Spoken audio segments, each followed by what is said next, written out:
Hi, this is Mike Gant, and this is episode 10 of our Bible studies. We're going through the book of Acts, the Acts of the Apostles, primarily Peter and Paul. Luke, who wrote this book, was writing primarily about Peter in the first half, primarily about Paul in the second half, using them as examples of a Jewish apostle, an apostle to the Jews and an apostle to the Gentiles. Both men were Jews. But Peter was directed, at least first and foremost, to the Jews. He later was preaching to the Gentiles as well. But Paul was designated specifically to reach the Gentiles. He had a hard time reaching Jews. They were particularly hostile to him, just as he himself had been hostile to the original believers. You'll recall, in terms of history, that's what we're studying here in the book of Acts. Christianity was entirely a Jewish affair in the very beginning for the first 8 to 10 years. Jesus was a Jew. All the apostles were Jews. All the action in the Gospels takes place in the nation of Israel. Jesus is raised from the dead, and he's sent into all the world, or he's sending his apostles into all the world to preach the gospel. But at that time, when he sent them, they all thought that was just to Jews who were in all the world, because Jews were dispersed, and we'll talk more about that in a minute.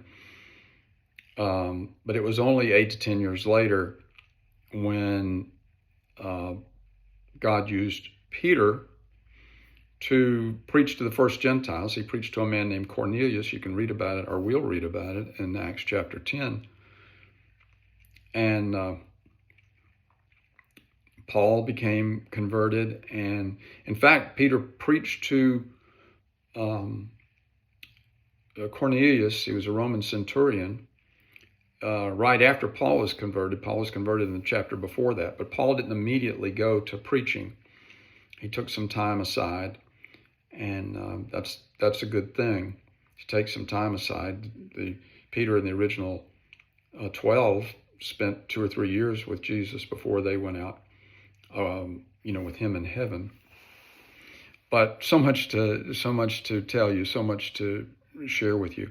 And today we're at Acts chapter 2, and we want to read through the first 11 verses of this chapter. This is really a meaty chapter. A lot's happened.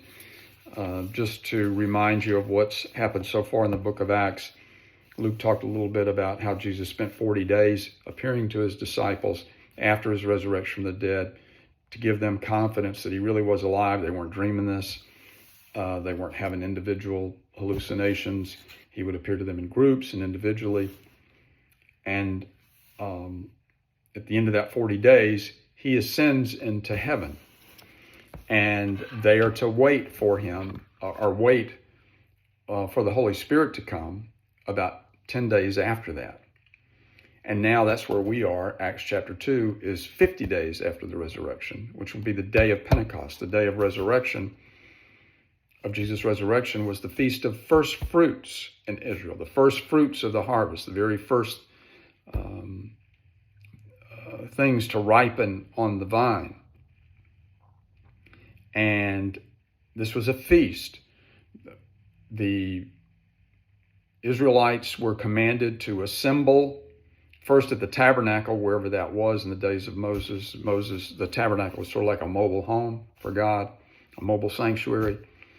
But when David became king, he wanted to build a permanent home for God. No, didn't want a trailer, didn't want a double wide anymore, wanted a full palace for God. And God said, well, I want you to have your son Solomon build it, which he did. And he said, I want your son to build it. And then it turned out to be Solomon was the son who would build that. And they built a temple there. So then that's where the Jews, particularly the males, were required to come 3 times a year. Passover, unleavened bread, and I forget right now what the third one was, but Pentecost was one of them. And so they would all be here. Well, think about that a minute. Jesus is sending his disciples into all the world, and the very first day that they preach, very first day that Peter preaches the message that Jesus was raised from the dead according to the promises of the Old Testament, the promises of the prophets that a Messiah would come and save Israel. On that very day, there were Jews coming from all over the world. So Jesus was sending them all over the world, but in a way he was bringing the world to them, because you had all these Jews coming. So let's read about it. Verse 1 of chapter 2 says, "When the day of Pentecost had come, they were all together in one place, and suddenly there came from heaven a noise like a violent rushing wind, and it filled the whole house where they were sitting. And there appeared to them tongues as of fire distributing themselves, and they rested on each one of them." This must have been quite a sight.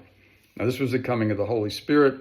Holy Spirit doesn't come that way in our time. The Holy Spirit comes, but as a still small voice within us. At least it's not common. I can't say God wouldn't do it somewhere, but it's not common to see a mighty rushing wind, or you don't ever see a wind anyway, but to feel and hear a mighty rushing wind and see tongues of fire above people's heads. But that's the way it came on this day.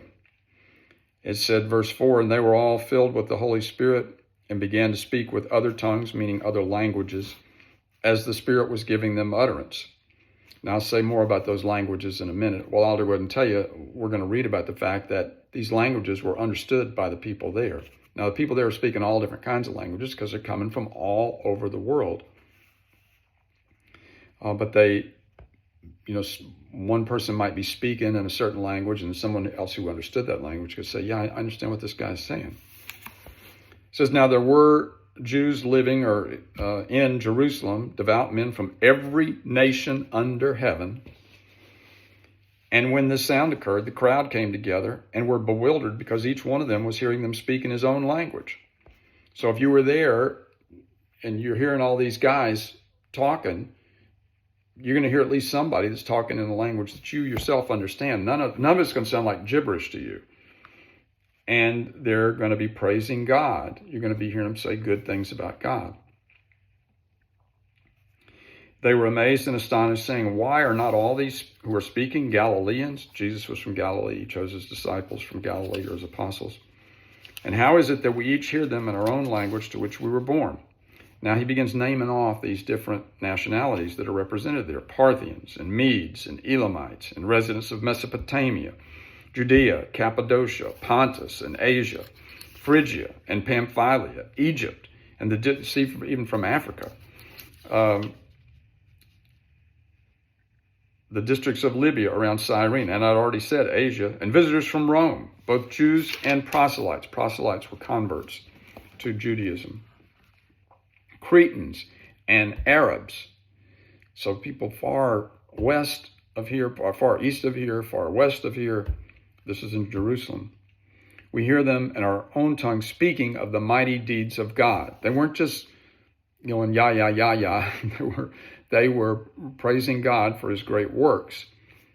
And most notably, the resurrection of Jesus Christ from the dead, never to die again. And they all continued in amazement and great perplexity, saying to one another, "What does this mean?" That's a good question. What does this mean? But others were mocking and saying, "They are full of sweet wine." So I think I've run over a little bit. We're supposed to go just to verse 11. But all these people have come to be gathered to hear this message. It's like, that's just an amazing thing that God sort of puts together this audience for the apostles' first declaration of Jesus being raised from the dead. It's been 50 days, almost 2 months, since he was raised from the dead, and they've been instructed to wait until the Holy Spirit comes to announce this. And the reason they were told to wait was so that God could accompany their preaching with great signs and wonders. And the first one we're seeing right here, we'll see others too. We'll see people healed. We're going to see the same kind of miracles performed by the apostles that had been performed by Jesus. And this was God bearing witness to these men. Otherwise, how would anyone have paid any attention to what they were saying? It certainly would have gathered a lot of attention if they're saying someone's been raised from the dead, but what would make that credible? Well, the first thing that would make it credible is that when they announced it, they were saying, this is in accordance, we can show you how this is in accordance with the scriptures, how God promised to do this. And they would quote them scriptures like, sit at my right hand until I make your enemies a footstool for your feet. They'd quote them Daniel 7. They'd quote Psalm 118, where it says, the stone which the builders rejected became the chief cornerstone. And on and on and on, these various veiled references to the resurrection of Messiah that was going to happen one day. So that would bear witness to what the apostles were saying. But then even more so, all these signs and wonders would be, people would see God bearing witness to what these men are saying, because they say, like, these fishermen and tax collectors and all, they couldn't be making these miracles happen. So this is just a magnificent outcome, which God, can you imagine the joy he must have felt that day after having planned this for, centuries upon centuries, waiting and working and getting to the point where all these things can be fulfilled, and this announcement going out. So this is, as I said, it's a chock full chapter 2, and we'll pick it up here on verse 12 when we get back together again. Thanks for looking at it with me.